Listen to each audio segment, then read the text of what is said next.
नमस्कार. नमस्कार. रणसंग्राम चेरपोली ग्रामपंचायतच्या या कार्यक्रमामध्ये आपलं सर्वांचं स्वागत करतो. आज चेरपोली ग्रामपंचायत मधील वार्ड नंबर 1 चे ग्रामविकास पॅनलचे प्रमुख आणि गेली 35 वर्ष या ग्रामपंचायतमध्ये लोकप्रतिनिधी म्हणून ज्यांनी काम केलेलं आहे ते ग्रामविकास पॅनलचे प्रमुख आणि उमेदवार वार्ड नंबर 1 मधील उमेदवार विठ्ठल भेरे आज या कार्यक्रमामध्ये आलेले आहेत. भेरे साहेब, आपलं या ठिकाणी स्वागत आहे. ग्रामपंचायत चेरपोली जी ग्रामपंचायत ही शहरालगत असणारी ग्रामपंचायत आहे. शहापूर तालुक्यामध्ये ज्या काही 5 ग्रामपंचायती होत आहेत त्याच्यामध्ये प्रमुख ग्रामपंचायत म्हणून चेरपोली ग्रामपंचायतीकडे बघितलं जातं आणि शहराचा एक अविभाज्य भाग, शहापूर शहराचा अविभाज्य भाग म्हणून चेरपोली ग्रामपंचायतीकडे बघितलं जातं. या चेरपोली ग्रामपंचायतमध्ये एक सगळ्यात चांगल्या पद्धतीचा डेव्हलप झालेला भाग म्हणून ज्याच्याकडे आपण बघतो ते कमल नगर असेल किंवा परांजपे नगर असेल, तर या वार्डामधून विठ्ठल भेरे हे निवडणूक लढवत आहेत. एकूण या ठिकाणी 3 जागा आहेत आणि या 3 जागांच्या माध्यमातून ही ग्रामपंचायत निवडणुकीच्या मध्ये ते सामोरे गेलेले आहेत आणि 3 उमेदवार त्यांचे आहेत आणि ग्रामविकास पॅनलच्या माध्यमातून एकूणच ग्रामपंचायत ते लढवत आहेत. आज ते आपल्या या ठिकाणी आपल्या स्टुडिओमध्ये आलेले आहेत. त्यांचं आपण स्वागत केलेलं आहे. त्यांच्याकडून आपण जाणून घेणार आहोत नेमकी ह्या चेरपोली ग्रामपंचायतच्या समस्या काय आहेत, किती समस्या सोडवल्या आहेत. पाण्याच्या प्रश्नाच्या संदर्भामध्ये वारंवार बोललं जातं की या ठिकाणी पाण्याची एक मोठी बिकट समस्या आहे. नेमकी या पाण्याच्या प्रश्नासाठी विठ्ठल भेरेंनी काही प्रयत्न केलेले आहेत की ते कमी पडलेले आहेत किंवा आणखी काही प्रयत्न करणार आहेत का, या सगळ्या संदर्भामध्ये आपण चर्चा करणार आहोत. सुरुवातीला भेरेजी, आपला पहिला प्रश्न, आपली राजकीय वाटचाल आणि सामाजिक वाटचाल याबद्दल काय सांगा? नमस्कार.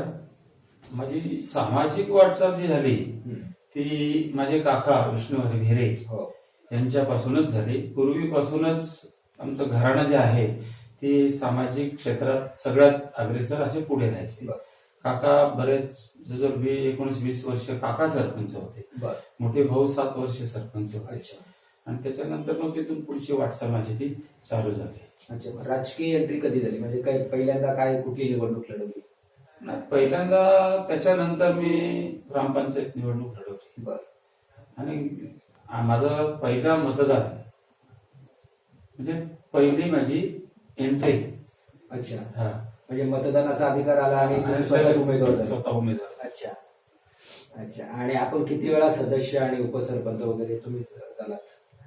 त्याच्यामध्ये 7 टर्म माझे आता पूर्ण झालेत. अच्छा, म्हणजे ही 8वी आहे? हा, ही 8वी आहे. आणि त्याच्यामध्ये 7 टर्म जे झाले त्याच्यामध्ये एक वेळ असा दगाफटका झाला की त्या टायमाला स्लीप असायच्या आणि मोजणीमध्ये गडबड झाली. त्यावेळेला एक टायमाला ते पराभव झाला.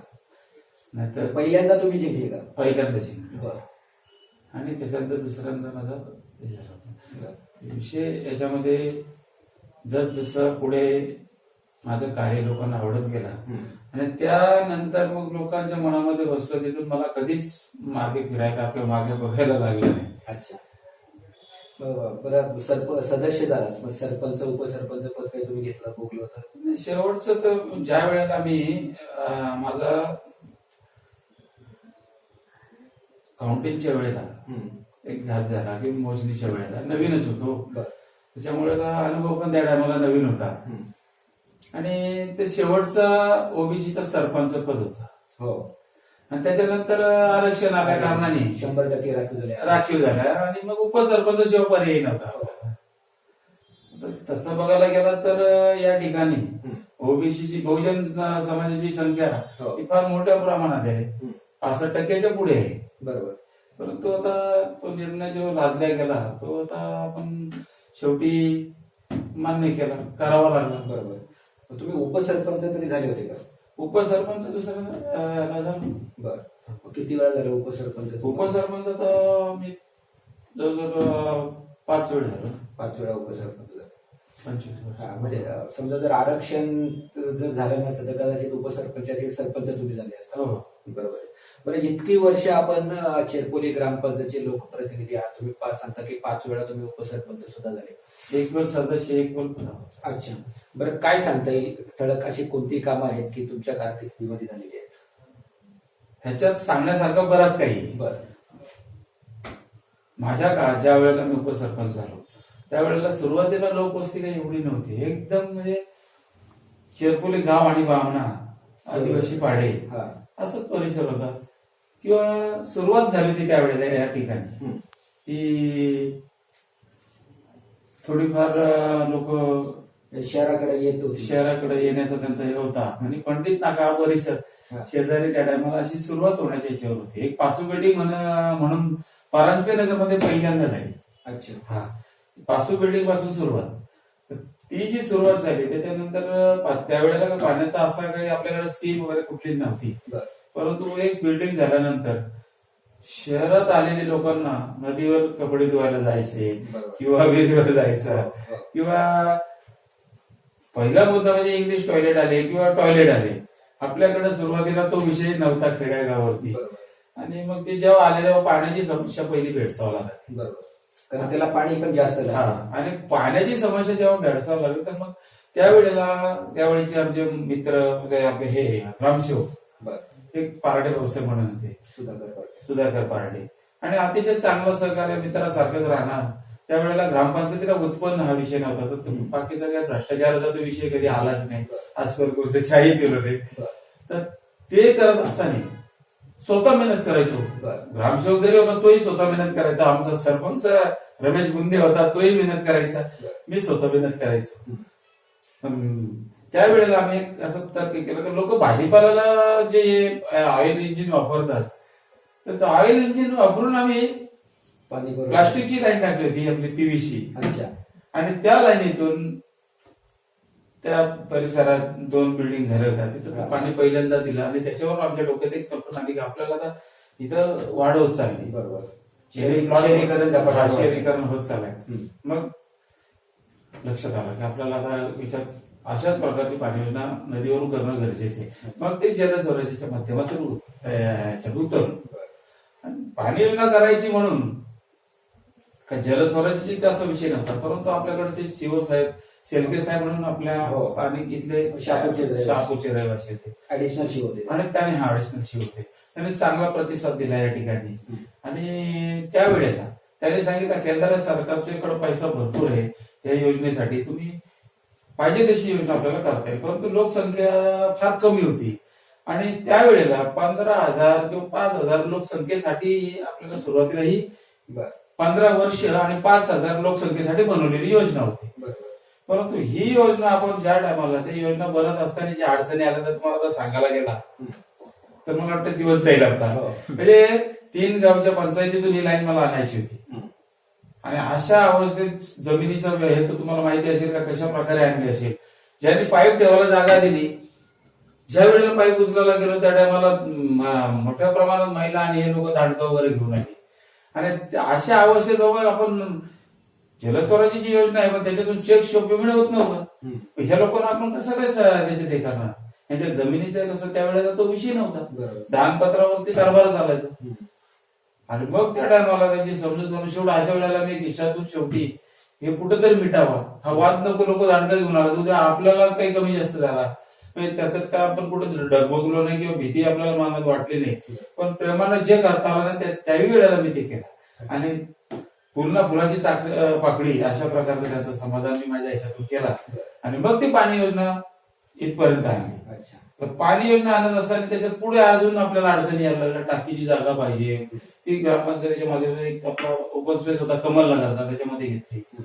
पुढे त्याचं रूपांतर असं आलं पाणी योजना पूर्ण झाल्यानंतर फिल्टर प्लॅनची गरज आपल्या लक्षात लगेच आली की आपल्याला शुद्ध पाणी देणं गरजेचं आहे. मग मी लगेच त्या याच्यात रिवाईज केला आणि साहेबांनी मला त्याच्यात सहकार्य केला. त्याच्यात तिवरे साहेब सुद्धा मला मदतीला होते, बरोबर साहेब होते, खाडे साहेबही होते. जी नेते मंडळी त्या टायमाला जी होती ना त्या टायमाला पक्षाचा कुठला असं विषय नव्हता. सहकार्य चांगला त्याने मला या बाबतीत केला. आणि मग तो फिल्टर प्लॅन त्या ठिकाणी आपण तयार केला. त्या ठिकाणी पण तयार केल्यानंतर त्याला आपल्याला फक्त 12 लाख मिळाले होते. 12 लाखात जेव्हा त्यावेळेला केलेला फिल्टर प्लॅन त्याच्यासाठी फिल्टर झालेलं पाणी हे याच्यासाठी एक समची गरज होती, म्हणजे स्टोरेज. त्याच्यात ते पाणी पडून परत पाणी उचलायचं ही समस्या ते केल्यानंतर आली. डायरेक्ट पाणी फिल्टर प्लॅन मधून जाऊ शकत नाही. बरं, आपला तांत्रिक सल्लागार जो होता तो ऑफिसमध्ये त्यांनी काम केलेला होता, त्याला प्रत्यक्ष काम नव्हतं. कृषी हो. साईडवर केलेला साईडवर असं हे केलेलं. नव्हता. त्याच्यामुळे थोडस योजनेमध्ये फार मोठा हाताचा जो हे पडला तो त्याला कारण तो तांत्रिक सल्लागार आहे अच्छा. किंवा आपण त्याचे तज्ज्ञ नव्हतो त्यावेळेला, तरी सुद्धा त्याला आम्ही सांगितलं होतं का एवढी जागा ही एने प्लॉट झालेली आहे, म्हणजे पुढे झपाट्यानं आपलं हे होणार आहे. बरोबर. फक्त त्याने ते लाईन जी आपली घेतली ती 6 इंचाची घेतली.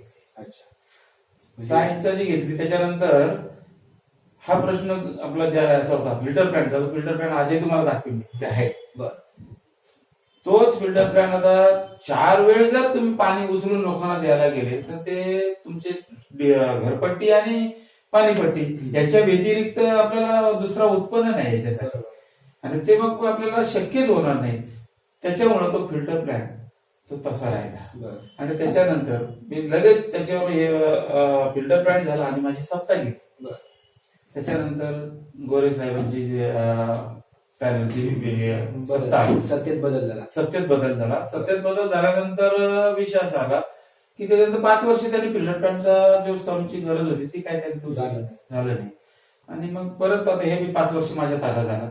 5 वर्ष माझ्या ताब्यात आल्यानंतर मी तो विषय परत पुढे मांडला. पण फिल्टर प्लॅन तिथे उचलण्याची गरज आणण्यापेक्षा आपण नवीन मोठी योजना आणू हे माझ्या मनात आला. आणि मी मग तातडीनं झेडपीची 5 कोटीच्या आतली तर ती लवकरात लवकर आपल्याला जनतेपर्यंत पाणी देता येईल फिल्टर प्लॅनसह. मग 4 कोटी 98 लाखाची मी नवीन योजना झेडपीला पाठवली आणि ती मंजूर झाली. तुमचा आरोप तर असा होतो की आता शहापूर तालुका म्हणजे तुमच्या ज्या ग्रामपंचायत हद्दीमध्ये आता पाणी वेळेवर मिळत नाही, आणि जे तुम्ही म्हणता की जलस्वराज्य योजना मी आणली वगैरे, परंतु जलस्वराज्य योजना ही कमी पडते, लोकांना तितकं पाणी मिळत नाही, आणि त्याच्यानंतर विठ्ठल बेरेंनी काहीच केलं नाही अशा पद्धतीचा तुमच्यावर आरोप आहे. साहेब याला एक राजकीय स्टंट आहे. बरं. कुठेतरी मला बदनाम करायचा हा एक विरोधकांचा प्रयत्न आहे, परंतु खऱ्या अर्थानं तुम्हाला मी सत्य परिस्थिती या ठिकाणी पूर्णच सांगून टाकतो. ठीक आहे, जर मी काहीच केलं नाही तर मग आज ही जेवढी नगर बसली ही कशामुळे बसली? जर मी काही केलं नसता तर या ठिकाणी बिल्डिंग बनलेच झाले नसते. म्हणजे पाणी मिळतंय म्हणून नवीन. आजही तुम्ही जाऊन बघा, दिवसाआड पाणी जरूर देतो, रात्रीचे 3-3 वाजता. आजही मी पदावर नाही तरी सुद्धा जनतेसाठी मेहनत घेतो. हा विषय असा नाही. काही वेळेला असे विरोधकांकडून प्रयत्न होतात की बाबा कुठल्या प्रकारे कुठे आपल्याला पॉईंट शोधले जातात. आता सोशल मीडियाच्या माध्यमातून तुम्हाला एवढंसं घडा असला तर एवढं दाखवता येतो ना. बरोबर. हीच परिस्थिती जर अशा प्रकारचा हा एक सांगण्याचा तात्पर्य एवढाच आहे की ही ग्रामपंचायत आपली, निवडणूक येते निवडणूक जाते, परंतु ही बदनामी आपल्या ग्रामपंचायतीची होते हे विरोधकांनी फार विसरू नये असं मला तरी वाटतंय. मग तुमचं म्हणणं असं आहे की जलस्वराज्य योजना कमी पडते हे तुम्हाला मान्य आहे, पण त्याच्यानंतर तुम्ही गप्प न बसता नवीन योजनेसाठी प्रयत्न जरूर केले. तुम्हाला ते तुम्ही सांगितलं ना 4 कोटी 98 लाखाची जी मी प्रस्ताव पाठवला, मंजुरी करून घेतला, आणि टेंडर बनवत असताना टेंडर प्रोसिजर चालू होती आणि नवीन डीएसआर रेट आले. बरोबर. नवीन डीएसआर रेट आल्यानंतर ती योजना एस्टिमेट वाढतं 7 कोटीवर गेली, आणि म्हणून ती झेडपीच्या अंडर न राहता ती एमजीपी कडे गेली, महाराष्ट्र जीवन प्राधिकरणाकडे गेली.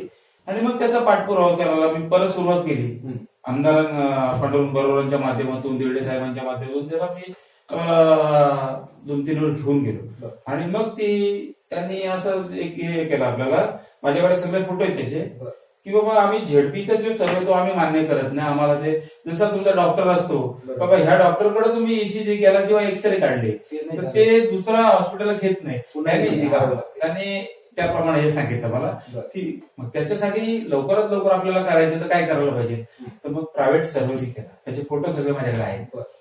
प्रायव्हेट सर्व्हेचे 3 लाख रुपये अजूनपर्यंत त्यांना मी पेड करू शकलो नाही, कारण त्याच्यानंतर 6-6 महिन्याला मला बदनाम करण्यासाठी ग्रामसेवक बदले करण्याचा प्रकार सुद्धा घडला. आणि मग त्याच्यानुसार त्यांचा तो विषय सगळ्याच गोष्टीत विकासाच्या बाबतीत सगळं स्टॉप होऊन गेला होता. आता मला ग्रामपंचायत बरखास्त होऊन जवळजवळ 11 महिने झाले नसेल, तरी सुद्धा मी कायमस्वरूपी प्रयत्नशील आहे. कारण आपण जलस्वराज्याच्या माध्यमातून ज्या महिला आया बहिणींच्या डोक्यावरचा हंडा उतरवण्याचं काम केलं होतं ना, कुठेतरी आजही त्याची मला खंत आहे. त्या टायमाला माझ्या मनात ती जिद्द होती म्हणून मी ते जिद्दीने केला. कुठे माझ्या खिशाचा खूप मोठा लॉस झाला त्या टायमाला, खूप सोसलं. परंतु आजही माझ्या मनात तेच आहे, त्यांच्याबद्दल इतकं प्रेम आहे की ती योजना केल्यापासून लोकांच्या जनतेच्या आया बहिणीच्या मनात बसलो. आणि म्हणून आजही मला 1 रुपयानं खर्च करताना लोक 25 वर्ष निवडून देतात. हा त्याचा एक भाग आहे. नक्कीच. बरं, आता काय मुद्दा घेऊन लोकांच्या समोर तुम्ही चालले? म्हणजे ठीक आहे, तुम्ही काम केलंय, पण आता याच्यामध्ये नवीन तुम्हाला काय, तुमची काय संकल्पना आहे आणि लोकांकडे काय म्हणते तुम्ही मागताय की का तुम्हाला आता पुन्हा लोकांनी संधी दिली पाहिजे? बघा, सांगण्याचं तात्पर्य याच्यात थोडक्यात एवढंच आहे, मुद्दे अनेक असतात, परंतु माझ्या मनात तरी एक मुद्दा आहे की ह्या वेळेला पाणी हा एकमेव माझा मुद्दा आहे. आणि जे पाणी जनता पिते तेच पाणी मी पितो, मी वेगळं पाणी पित नाही. मला माहिती आहे हा गडबडपणाचा विषय. आवणी आपण शेतकरी आहेत, ते पावसाळी येतच आणि ते काही एकटाच आणि ते चेरपुलीमध्ये येत आहे असं नाही ना. शहापूरला तेच पाणी आहे, चेरपुलीला तेच पाणी आहे. आणि बाकीच्या ग्रामपंचायती जे आहेत, आपल्याच जोडीला ज्यांच्या योजना झाल्या, काही एमजीबीच्या माध्यमातून झाल्या, त्यांना फिल्टर प्लांट झाले मोठे मोठे. परंतु आसनगाव वगैरे असेल किंवा इतर ग्रामपंचायत आपल्याला काय बोलण्याचा अधिकार नाही, बोलणारे नाही. सगळ्यांची परिस्थिती तीच आहे, एवढंच सांगण्याचं तात्पर्य. फक्त एवढंच की आता माझा जो मुद्दा तुम्ही मला आता विचारला का तुम्ही कुठले मुद्दे घेऊन याच्यात करणार, सर्वात पहिला मुद्दा माझा असा राहणार आहे की पाणी आणि फिल्टर प्लॅन. त्याच्या संदर्भात मी हा मुद्दाचा पाठपुरावा असा केलाय की पांडुरंग बरोबरांनी अथंग परिश्रम करून ज्या टायमाला आमदार असताना विधानसभेमध्ये त्यांनी प्रत्येक अधिवेशनमध्ये तो मुद्दा उपस्थित केला, भावली धरणाचा. आणि माझेही इकडनं प्रयत्न चालू होते. आता ती योजना 12 कोटीवर गेली, मी गुलाबराव पाटलांच्या टेबलापर्यंत नेली. तर भावली धरण ती योजना तुम्हाला पाहिजे किंवा ही तुम्ही 12 कोटीची सेपरेट पाहिजे, हा प्रश्न त्यांनी मला विचारला. त्यांना मी सांगितलं की साहेब आम्हाला ना आता तुम्हाला कोणती एकच योजना घेता येईल, पण मी सांगितलं तातडीने आमची जी काय आता व्यवस्था होईल तर त्याच्या संदर्भात मला लगेच पांडुरंग बरोरा आणि धिरडे साहेबांनी तो विषय त्या ठिकाणी मांडला की आता भावलीची योजना मंजूर झाल्यामुळे आता आम्हाला दुसरी योजना जर तुम्ही देत नसाल तर मग आम्हाला तातडीनं जादा पाणी आणि मिनी फिल्टर प्लांट म्हणा जे काही करता येईल आमच्या जनतेसाठी ते तातडीने त्यांनी आपल्याला होकार दिला. अच्छा, म्हणजे मग भविष्यामध्ये पुढच्या काही दिवसामध्ये याला 2-3 वर्ष एवढ्या मोठ्या योजनेला जाणार असेल तर तोपर्यंत सुरुवात होईल. अच्छा, म्हणजे ती पूर्ण झाल्यानंतर या चेरपोली रहिवाशांना म्हणजे जी चेरपोली ग्रामपंचायतीमधल्या लोकांना शुद्ध आणि पुरेसं पाणी मिळणार. अच्छा. आणि साहेब एक शब्द याच्यामध्ये माझे प्रयत्न कुठे अपुरे पडतात असं मला वाटत नाही, आरोप करणाऱ्याला करू द्या. परंतु संजय निमशे असू दे जिल्हा परिषदेला, पंचायत समितीच्या माझ्या मिशनच्या माध्यमातून सुद्धा मी कायमस्वरूपी प्रयत्न चालू ठेवले होते. एक जे नवीन नगर झाले त्यांच्यामध्ये आपला व्हीआर नंबरचा प्रश्न होता, तो सुद्धा मी त्या माध्यमातून आमदार बरोबर साहेब सुद्धा तो मुद्द्याचा पाठपुरावा केलेले, ते आता येतीलच. पहिली गोष्ट जे काही नगराचं आता ज्या नगरमधून आपल्याला एकच नगर असं आहे, तुम्ही कदाचित बघितलं असेल, परांजपे नगर असेल किंवा कमल नगर असेल, असा नगर तुम्हाला सांगतो मी की तुम्ही फिरून बघा. लोकांना अजूनपर्यंत ग्रामपंचायत काय आणि नगरपंचायत काय याच्यातला फरक काही लोकांना कळलेला नाही, सगळ्यांनाच नाही पण काही तरुण मंडळींना तो समजलेला नाही. ते असे सोशल मीडियावरती प्रश्न उपस्थित करतात, म्हणजे शहापूरचे रस्ते जाऊन बघा. त्यांना हाच फरक न कळल्यामुळं शहापूर नगरपंचायतीकडे स्वतःची निधी आणि नगर विकासकडे पैसाही तेवढा आहे. ग्रामपंचायत ही लाईट बिला भरायला सुद्धा सक्षम नाही. तर अशा वेळेला जनतेने आज याचा जर अभ्यास केला, अनेक वेळा बिल न भरल्याच्या नोटीसा येतात. आणि त्याच्यात ह्या लोकांनी ना आपल्याला जर बजेट विचारलं त्यांना पूर्ण माहिती आपण देऊ शकतो की आपलं उत्पन्न किती आहे. तो जेमतेम झाला तर आपला 48 लाखापर्यंत ग्रामपंचायतीचं उत्पन्न आहे आणि खर्च किती, आणि खर्च 67 लाख ते 65 लाखाच्या याच्यात आसपास आहे. हा जो फरक आहे ना तो समजून घ्यायला पाहिजे. तर तो कोणी तसा विचार करत नाही. पण असं इलेक्शन जर आला तर अशी माहिती असून सुद्धा असे प्रकार घडतात, त्याला काय इलाज. शेवटचा प्रश्न, काय आवाहन कराल लोकांना या संदर्भात आवाहन तर जरूर करेल, परंतु त्याच्या तत्वर मी तुम्हाला एक थोडस बोलण्याची तुमची परवानगी मागतोय की आज मी ही निवडणूक लढतो, ही एक मनात इच्छा मी तुम्हाला सांगितली की माझी पहिली इच्छा पाणी. रस्ते गटारी तर होणारच, आल्यानंतर तो काही जनतेला सांगितलं तरच होणार. जनतेने काळ्या रात्री 3 वाजता फोन केला तरी जनतेसाठी धावून जाणारी व्यक्ती आहे. फक्त सांगण्याचं तात्पर्य या ठिकाणी की पाण्याची समस्या जी आहे ती तुमच्या समोर मी मांडलेली. आव्हान मी याच्यासाठी पुढे करतोच, पण आज निवडणूक लागले, आजची जी कृती विरोधकांची आहे त्या संदर्भात मला थोडंसं बोलायचं आहे.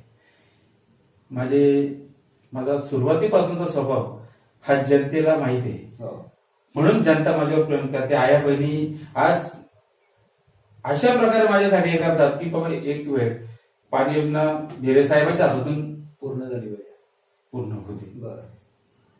जनतेचा आपल्याला फोन येतात, अतिशय हाकेला साथ देणारी व्यक्ती आहे आणि ह्या व्यक्तीला आपण सहकार्य करावं, त्यांची चांगला मला रिस्पॉन्स आहे. परंतु विरोधाकडनं माझे बॅनर काढले जातात, स्टिकर काढले जातात किंवा अतिशय वेगळा प्रकार जरा आपला साधा स्वभाव, आपण त्याच मार्गाने निवडणूक लढवलं नाही. आपण मी एक आव्हानाच्या पूर्वी एक विनंती करतो की बा असे प्रकार घडू नये, आपली ग्रामपंचायत बदनाम होऊ नये. तर त्या संदर्भात चांगल्या खेळीमेळीच्या वातावरणात ही निवडणूक पार पाडावी अशी हे माझं तरुणांनाही आव्हान आहे, विरोधकांनाही माझी विनंती आहे. आणि त्याचपूर्वी तुम्ही जर आव्हानाचा विषय मला तुम्ही या ठिकाणी तुम्ही आता मतदारांना काय आव्हान करा. माझा कुठला मोठा असा आश्वासन वगैरे काही नाही. माझा मनापासून जनतेवर आया बहिणींच्या बाबतीत माझा जो प्रेम आहे तो या ठिकाणी मी त्यांना नक्कीच हे करेल की माझं एक आव्हान आहे त्यांना, ही आलेली ग्रामपंचायत ही माझी शेवटची ग्रामपंचायत मी लढवते आणि शेवटची ग्रामपंचायत लढत असताना जनतेचा नक्कीच प्रयत्न आहेच, तरी सुद्धा मी कळकळीची विनंती त्यांना करतोय.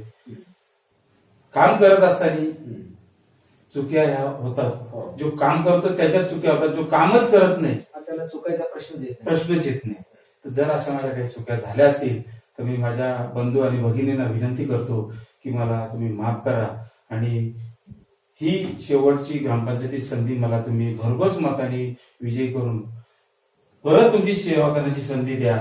माझी या ठिकाणी निशाणी आहे सिलिंग फॅन, त्याचप्रमाणे माझ्या सहकारी दुसरे लाखनताई आहेत, त्यांची गॅस सिलेंडर म्हणून निशाणी आहे. आणि माझे तिसरे सहकारी आहेत ते दलाल ताई, त्यांची निशाणी शिलाई मशीन आहे. या तिन्ही मशीनचं समोरचं बटन दाबून त्यांना भरघोस मतांनी बंधू भगिनींनी आणि माता भगिनींनी मला विजयी करून द्यावा, एवढीच मी आज या ठिकाणी त्यांना आवाहन करतो. ते उपसरपंच सुद्धा झालेले आहेत. काल पूर्व म्हणजे ज्यावेळी सुरुवात या ग्रामपंचायत झाली तर एक अत्यंत साध्या पद्धतीची ग्रामपंचायत किंवा खेडवळ ग्रामपंचायत अशाच पद्धतीची खरी म्हणजे सुरुवात होती. त्याच्यानंतर नगरे आली, नगरे वसत गेली आणि मग वेगवेगळे प्रश्न निर्माण झाले आणि ते प्रश्न प्राधान्याने कसे सोडवायचे या दृष्टिकोनातून त्यांनी प्रामाणिकपणे प्रयत्न केल्याचा दावा त्यांनी केलेला आहे. आणि म्हणूनच त्याच माध्यमातून जलस्वराज्य योजना सुद्धा आणली. जलस्वराज्य योजना जरी आणली असली तरी दिवसेंदिवस इतर नागरांचा किंवा इतर आजूबाजूच्या ग्रामपंचायतीचा जर विचार केला तर मोठ्या प्रमाणामध्ये चेरपोली ग्रामपंचायत हद्दीमध्ये जी काही नवीन नगर वसाहत आलेली आहे तिथं लोकांचा राहण्याचा कौल जास्त वाढल्यामुळे लोकसंख्या झपाट्यानं वाढत आहे आणि त्याच्यामुळे जलस्वराज्याची योजना सुद्धा कमी पडत आहे. आणि म्हणूनच हा प्रश्न कायमस्वरूपी मिटवण्यासाठी त्यांनी आता एक नवी योजना सुद्धा आणलेली आहे. ती मंजूरच्या अंतिम टप्प्यापर्यंत आलेली आहे आणि त्या योजनेच्या माध्यमातून पाणी प्रश्न सुद्धा चांगल्या पद्धतीने सुटेल असं या ठिकाणी त्यांनी सांगितलेलं आहे. पॅनलच्या संदर्भामध्ये सांगितलं आणि निवडणुकीचं आव्हान सुद्धा त्यांनी या ठिकाणी मतदारांना केलेलं आहे. मी या ठिकाणी त्यांच्या पॅनलला शुभेच्छा देतो. एक छोटासा हा बोला ना. माझ्या चुकून एकाच वार्डा संदर्भात मी हे केलं, परंतु माझ्या सगळ्या बरोबर पॅनलचे प्रमुख म्हणून मी बोलतोय की माझा 1 नंबर वार्ड मध्ये जे उमेदवार आहेत त्यांच्या संदर्भात मी बोललोच. हो, परंतु 2 नंबर मध्ये माझ्या एक सीट बिनविरोध झालेली आहे आणि 2 सीट ज्या आहेत ते उमेदवार म्हणून गायकवाड सर म्हणून आहेत, त्याच्यानंतर वाघताई आहेत, त्यांना सुद्धा जनतेने भरघोस मताने विजय करावा असं मी त्यांना एक आव्हान करतो. 3 नंबर मध्ये माझे उमेदवार राम भोईरच्या धर्मपत्नी ज्या आहेत त्याच्यानंतर तिथं एक सुनील पांढरे म्हणून उमेदवार आहे आणि एक मोरगे म्हणून मोरगेताई म्हणून आहे. त्यांना सुद्धा विजयी करावा असं मी जनतेला आवाहन करतो. आणि 4 नंबरमध्ये आपले झुगरे, धीरज झुगरे म्हणून आहेत, त्यांना सुद्धा त्यांची निशाणी शिट्टी, त्यांना भरघोस मताने विजय करावा असं मी कळकळीची विनंती जनतेला करतोय. 5 नंबरमध्ये सुद्धा आमचा पक्ष सेनेचा पॅनल आहे, त्यांना सुद्धा चांगल्या मताने विजय करावा असं मी त्यांना आवाहन करतो. आणि ग्रामविकास पॅनलचे सगळ्यांनी विजय करावा. त्याच्यानंतर एक असा सांगण्याचा थोडक्यात राहिला होता, तातडीनं मी पांडुरंग बरोबर त्या रोड संदर्भात खूप तक्रारी आल्या, पण तो बरोबर साहेबांनी तातडीने माझी हे मान्य केली आणि धावपळ करून मला 50 लाख रुपये राहुल नगरसाठी मंजूर केले. त्याच्या टीएस वगैरे झाला आणि ते मला वाटतं 30 तारखेच्या पुढच्या महिन्यात ते कामही चालू आहे, टेंडर आणि बाहुलीचंही टेंडर पुढच्या महिन्यात होतोय. या चांगली गोष्ट आपल्याला या ठिकाणी ऐकायला मिळाली. तर त्यांनी ग्रामविकास पॅनलचे ते प्रमुखच आहेत आणि ग्रामविकास पॅनलच्या माध्यमातून सर्वच वार्डामध्ये त्यांनी उमेदवार उभे केलेले आहेत. या सर्व उमेदवारांना जनतेने पुन्हा एकदा स्वीकारावं अशा पद्धतीचे त्यांनी आवाहन केले. आणि हे सुद्धा त्यांनी सांगितलं की मला शेवट या पाणी प्रश्नाच्या संदर्भामध्ये पुन्हा मला लोकप्रतिनिधी या चेरपोली ग्रामपंचायतचं व्हायचं आहे. आपण या ठिकाणी आलात, आपण केलेली कामं आणि आपले काय कोणते मुद्दे घेऊन आपण समोर आलेले आहेत या संदर्भामध्ये चर्चा केली, त्याबद्दल आपल्या या ठिकाणी आम्ही मनपूर्वक आभार मानतो. सातत्याने टंचाईची ओरड असणाऱ्या चेरपोलीच्या हद्दीतील सर्व प्रभागांमध्ये श्री विठ्ठल भेरेंच्या प्रयत्नांनी मुबलक पाण्याची व्यवस्था झाली. पाण्यासाठी वणवण करणाऱ्या इथल्या प्रत्येक रहिवाशाच्या पिण्याच्या पाण्याची सोय करण्यात आली. चेरपोली ग्रामपंचायतीच्या हद्दीत मोठ्या प्रमाणावर पाणी उपलब्ध झाल्याने इथे व्यवसायाला, नागरीकरणाला पूरक वातावरण तयार झालं. शहरीकरणाकडे वाटचाल करतानाच लोकसंख्या मोठ्या प्रमाणात वाढली गेली. लोकसंख्या वाढीमुळेच मुबलक प्रमाणात असलेल्या पाण्याचा तुटवडा निर्माण झाला. विरोधकांनी कसलीही शहानिशा न करता पाणी पाणी ओरड चालू केली. परंतु नवी योजना प्रगतीपथावर असून लवकरच निर्माण झालेली पाण्याची समस्याही मार्गी लागेल. जनतेच्या हिताचा विचार करणारा शिलेदार श्री विठ्ठल भेरे म्हणजे आपल्या हक्काचे उमेदवार.